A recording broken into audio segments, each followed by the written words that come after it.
nicaragüense tiene derecho a estar informado. Ahora, el podcast noticioso que te cuenta la realidad del país. Noticias, entrevistas, debates y lo más viral. Te lo contamos ahora. Bienvenidos al podcast de Artículo 66. En los micrófonos, Marlene Balmaceda y Wilmer Benavides. A continuación, un vistazo de los titulares que han marcado este día. Diputados proponen más años de cárcel y confiscación de bienes para personas acusadas por supuesta traición a la patria. Régimen aniquila otras 50 ONGs. Expertos advierten que nueva reforma electoral busca limitar la fiscalización ciudadana. En El Pulso abordamos la posible judicialización de religiosos y defensores de derechos humanos.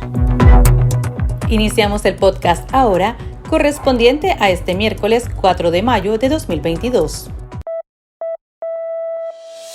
Las 5 del día. Las noticias más importantes. Los diputados de la bancada sandinista cancelaron la personalidad jurídica de 50 organizaciones sin fines de lucro, incluidas la Asociación de Comisiones por la Paz de los Derechos Humanos, Movimiento de Mujeres de Chinandega, Instituto Histórico Centroamericano, Resistencia Nicaragüense y Fundación 10 del medio de comunicación Canal 10. Desde 2018, el régimen ha cancelado a más de 200 ONGs por supuesto incumplimiento de las leyes. Sin embargo, exdirectivos de organizaciones ilegalizadas han denunciado que las autoridades se niegan a recibir la documentación para luego aniquilarlas. Escuchemos a María Teresa Blandón, directora de la organización feminista La Corriente, una de las entidades afectadas. Creo que es parte de una estrategia para desarticular a las organizaciones de la sociedad civil, para impedir que estas organizaciones sigan promoviendo valores democráticos y que sigan denunciando violaciones de derechos humanos. Es muy difícil cumplir con requisitos que son ilegales. Es decir, aunque hayan aprobado una ley de agentes extranjeros, esa es una ley que está reñida con la Constitución Política de la República y con el derecho a la libre asociación. La Oficina de la Alta Comisionada de Naciones Unidas para los Derechos Humanos, a cargo de Michelle Bachelet, deploró la cancelación de otras 50 organizaciones sin fines de lucro en Nicaragua. El organismo publicó en Twitter que sin espacio cívico no hay democracia y la ilegalización de las ONGs hablan por sí solas. Por su parte, el colectivo de derechos humanos Nicaragua Nunca Más señaló que la cancelación de las personalidades jurídicas es arbitraria, inconstitucional y representa un ataque sistemático contra organismos de la sociedad civil en perjuicio de la población. Los diputados ante la Asamblea Nacional aprobaron un informe presentado este miércoles por las Comisiones de Justicia y Gobernación, que propone reformas al Código Penal para aumentar las penas contra las personas señaladas de cometer supuesta traición a la patria, así como establecer la persecución legal contra religiosos y defensores de derechos humanos. El informe no fue apoyado por la bancada liberal, que tampoco se sumó a una declaración de la Asamblea Nacional sobre el análisis de las normas jurídicas usadas contra los opositores. Escuchemos a la diputada del PLC, Eneida Escoto, y al diputado sandinista sancionado Gustavo Porras. Es también posición de nuestra bancada y nuestro Partido Liberal Constitucionalista no estar a favor de todas esas peticiones de incremento de pena, de todas esas peticiones de ampliación de hechos delictivos y otros tantos más pretensiones, porque considera nuestro partido que no ayuda a la convivencia de nuestro país, a la armonía, al bien común, que es lo que debemos de centrarnos todos nosotros para sacar este país adelante. Esa Constitución y las leyes que hemos venido aprobando en esta Asamblea lo que garantizan es eso, paz, seguridad jurídica. El Observatorio Urnas Abiertas indicó que ninguna de las reformas electorales propuesta por los diputados del régimen sugiere cambios que planteen mejorar la transparencia e integridad del sistema electoral. Por el contrario, la iniciativa persigue establecer un mayor control partidario sobre el proceso electoral, limita la fiscalización ciudadana y contradice las recomendaciones realizadas por la sociedad civil y organizaciones políticas e internacionales. El alto representante de la Unión Europea para Asuntos Exteriores y Políticas de Seguridad, Josep Borrell, criticó duramente al régimen de Daniel Ortega, que calificó como uno de los más represivos del planeta. Las declaraciones de Borrell fueron dadas tras participar en Panamá en una reunión de ministros de Relaciones Exteriores del Sistema de Integración Centroamericana y la Comunidad del Caribe con la Unión Europea, a la que el único gobierno que no asistió fue el de Ortega. Esto dijo a la agencia de noticias EFE. Nicaragua es una dictadura, Nicaragua es un régimen represor que encarcela a los candidatos a las elecciones, convoca elecciones y a continuación encarcela por 10 años de condena a los candidatos que tienen el valor de presentarse a competir con Ortega. Y haremos todo lo posible para aislar a Ortega y conseguir el apoyo de los países de la región en este sentido. Creo que es un régimen que está entre los más represivos del planeta. El Pulso. Le medimos el ritmo a la realidad.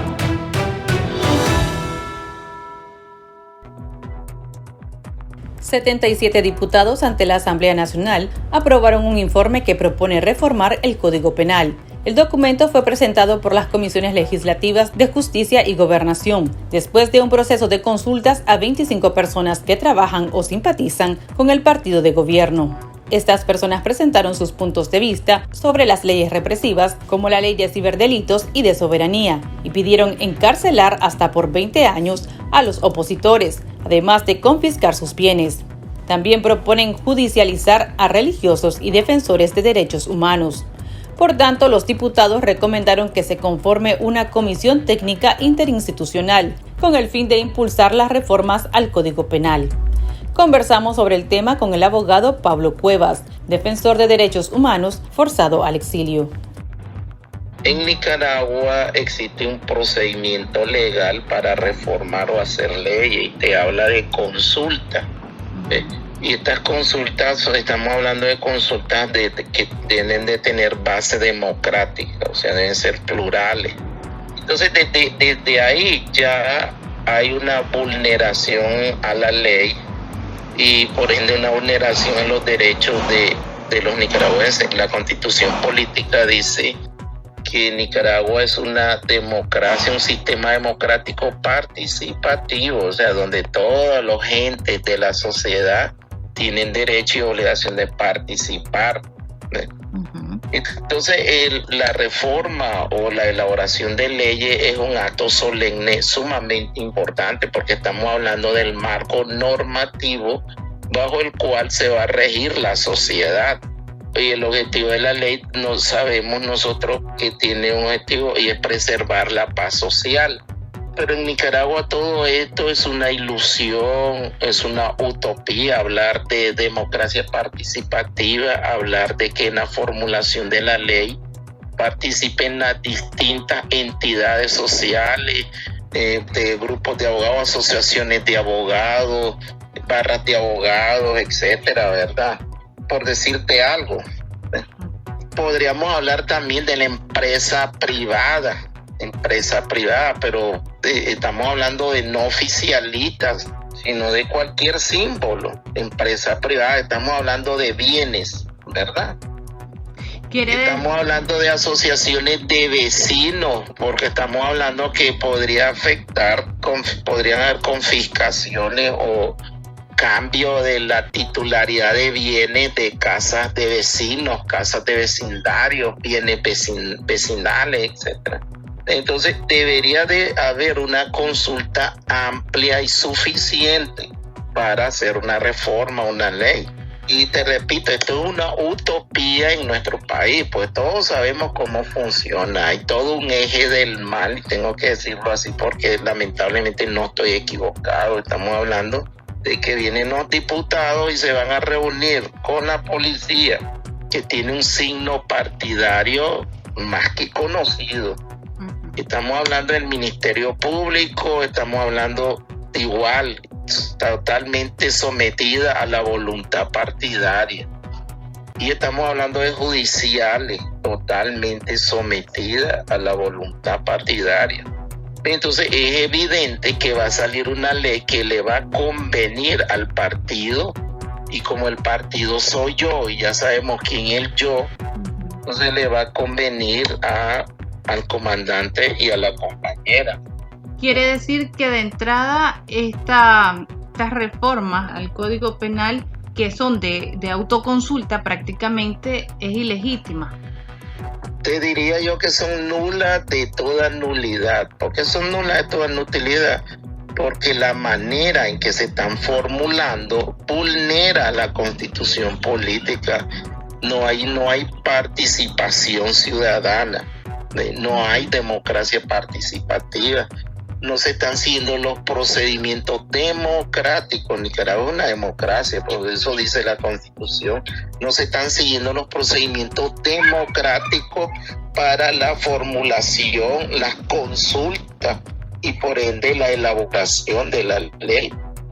Y por último, todos sabemos la conformación de la Asamblea Nacional, que no hay ni una pizca de verdadera discusión, una discusión de altura. Que si hay algunos diputados que hablen, van a hacer una simulación, o sea, solo van a ratificar. Entonces no podemos hablar, no podemos decir de que los que salga de ahí es para beneficio de la gran mayoría, no es para beneficio de la modernidad de la legislación en materia penal. No podemos decir que sea para el bienestar del respeto a los derechos ciudadanos, los derechos políticos, de los derechos civiles de los ciudadanos, ¿no?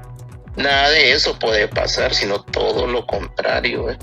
Ahora, cuando hablan de esto de extinción de dominio, nos referimos a confiscaciones, lo cual también está prohibido. Está según nuestra ley. Proscrito por la Constitución, proscribe la confiscación. Lo que sucede es de que tratan de adornar de manera disque legal la confiscación, pero una palabra honesta, para ser honesto, se llama confiscación. Es una transferencia de dominio. ¿Qué van a hacer? Van a arrebatarle la titularidad a un propietario de un bien. Este ciudadano quien lo están sometiendo al despojo va a tener derecho a una legítima defensa. Todos sabemos que no. Y los jueces se van a confabular, ¿verdad?, en razón de lo mandado, según lo aseverado por el magistrado Solís, sí. Recordamos que él dijo, los fallos se hacen en el Carmen. Entonces una persona que sabe mucho de lo que sucede ahí va a ser en detrimento de las grandes mayorías, de la justicia, de la legalidad, de la modernidad en materia de derecho penal. Va a ir en detrimento del derecho legítimo que los ciudadanos es un derecho humano, el derecho a la propiedad. Una involución, diría yo, es una involución en materia penal, en materia de derechos humanos, en materia de derechos políticos, etc. Ahora, esta hazaña en contra de los opositores o las voces críticas a la dictadura, ¿no sería aplicable a quienes ya fueron condenados, doctor? Mira, yo estaba hablando con amigos, me decía un amigo, pero la ley no tiene efecto retroactivo. Entonces le digo yo, bueno, eso dice la Constitución, y también la Constitución dice que está prohibida la reelección continua. Y ahí tenemos el presidente 16 años ya. Sí. Y entonces ese es el problema. Por ejemplo, yo vi en varios de estos procesos contra presos políticos cómo le aplicaron la retroactividad a la ley, o sea, hablaron de ciberdelito cometidos según ellos, o hechos que según la fiscalía conllevaba al tipo penal de ciberdelito, comenzados los procesos antes de la aprobación de la ley de ciberdelito, y así fueron condenados. Y entonces aplicaron la retroactividad porque comenzaron a historiar, decía la fiscalía, que el ciudadano fulano tal en tal año, en tal fecha, por ejemplo en el año 2020, no sé, en junio del año 2020 comenzó a hacer publicaciones nocivas en detrimento de la honorabilidad de las autoridades de gobierno, y la ley de ciberdelito entró en vigencia, si no me equivoco, en diciembre del 2020. ¿Ya? Entonces, ¿qué te puedo afirmar categóricamente? Que ellos hacen lo que les conviene o lo que les mandan sus líderes máximos, no lo que dice la Constitución y la ley. La irretroactividad de la ley, eso es cualquier cosa. Si los jueces tienen una orden de que confisquen los bienes de los que ya fueron condenados, lo van a hacer. Si reciben una orden. Lógicamente, si no reciben esa orden, no lo van a hacer, ¿verdad? Pero si es capricho o voluntad, pues, de las máximas autoridades de Nicaragua que le arrebaten las propiedades a quienes ya fueron condenados, lo van a hacer. Lo van a hacer. Usted ya me adelantaba, usted tiene temor con esto que pretenden ya ponerlo en ley, ¿verdad? En el Código Penal. Sí. Porque aquí dice, según los consultados, ¿verdad? Que las penas incluso deberán ser más severas para religiosos y directores de derechos humanos, y usted pues un defensor y ya tenía persecución, por tanto pues su exilio. ¿Hay temor entonces de que venga más persecución, que incremente la persecución incluso contra religiosos? Sí, no, es que ellos tienen un objetivo y vimos que no se han detenido ante nada. Uh-huh. No existen valladares para ellos, no existen un alto en ellos. O sea, lo que hicieron en contra de la OEA es inverosímil, pero pasó. Yo vi casos donde de hecho la Procuraduría mandó al registro de la propiedad anular asientos de escritura y inscribir a nombre de otras personas, adictos por supuesto al régimen. O sea, de que esta ley ya lo han estado haciendo, ya han estado arrebatándole propiedades a gente de esa manera, ya inscritos con todas las legalidades. Yo llevé casos. Entonces, eso es una aberración. Es un robo prácticamente. Le quiero aquí mencionar. Ni siquiera había ley, la Procuraduría no puede hacer eso, no es un juez, y lo hizo.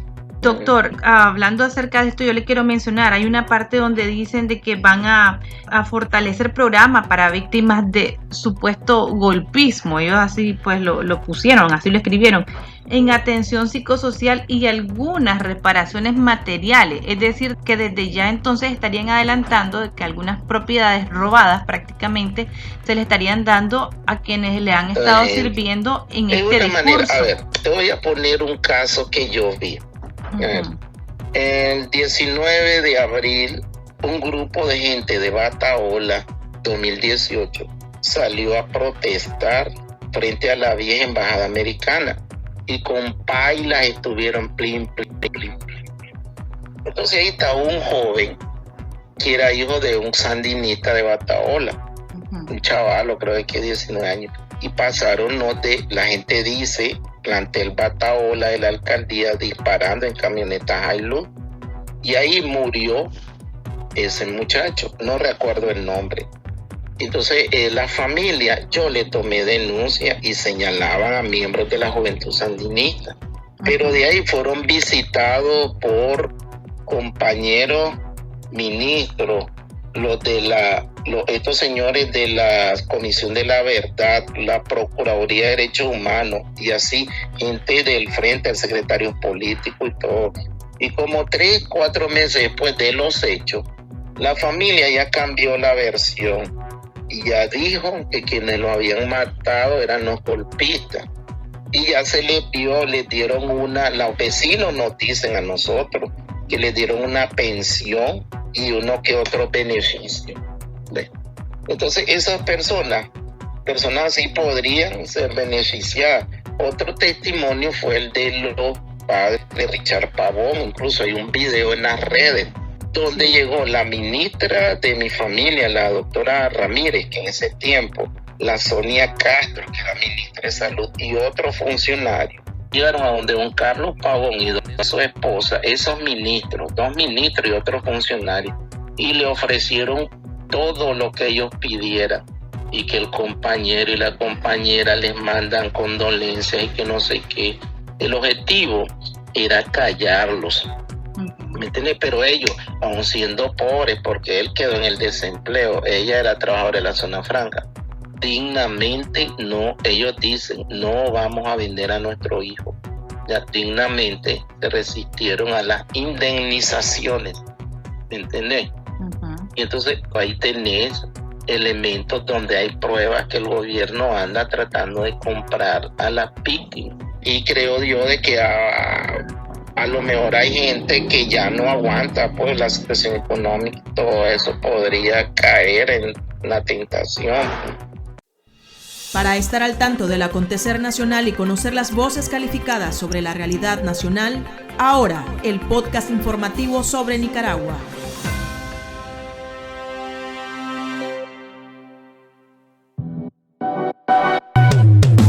Tendencias, la viralidad de las redes sociales. El derrumbe de una mina artesanal en Chinandega provocó la muerte de 2 obreros, identificados como Jairo Escalante de 20 años y Melvin Mairena de 30, mientras una tercera persona se encuentra desaparecida. La tragedia ocurrió la tarde del martes 3 de mayo, en la mina El Quemado, ubicada en el municipio de Villanueva, cuando un alud de lodo y piedras cayó sobre 6 mineros, de los cuales 3 sobrevivieron. La zona es considerada de alta vulnerabilidad ante el riesgo de hundimientos o derrumbes. Aquí termina el episodio de Ahora de Artículo 66. Continúe informándose a través de nuestro sitio web www.articulo66.com. Síganos en nuestras redes sociales. Nos encuentra en Facebook, Twitter e Instagram y suscríbase a nuestro canal de YouTube. Hasta la próxima. La información veraz y de primera mano está ahora. No te perdás el podcast noticioso que te cuenta la realidad del país. Compartí y pasa la voz.